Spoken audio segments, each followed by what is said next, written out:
Assalamualaikum warahmatullahi wabarakatuh. Hari ini baru saja kita tadi menyerahkan SK untuk CPNS lulusan STTD sebanyak 2 orang.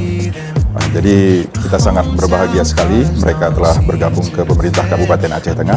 Pendidikan mereka itu tentu sesuai sekali dengan apa kondisi kita yang terakhir ini, bahwa kondisi lalu lintas di Kabupaten Aceh Tengah ini semakin kompleks, semakin rumit, sehingga mereka bisa nanti melakukan rekayasa lalu lintas dari ilmunya, dari segi elektronik dan segala macamnya, tentu sangat mendukung pola-pola kerja di pemerintahan Kabupaten Aceh Tengah ini. Kita berharap bahwa transportasi darat di Kabupaten Aceh Tengah ini menjadi lebih baik, pengaturan rekayasa lalu lintasnya menjadi lebih baik, karena kita ini adalah daerah pariwisata yang pada saat tertentu kunjungan dari luar daerah itu membludak sehingga menyebabkan kemacetan. Tentunya dengan adanya mereka di sini, berbagai hal yang perlu diusulkan, teknologi yang disampaikan ini akan mengurangi hal-hal tersebut. Demikian saja.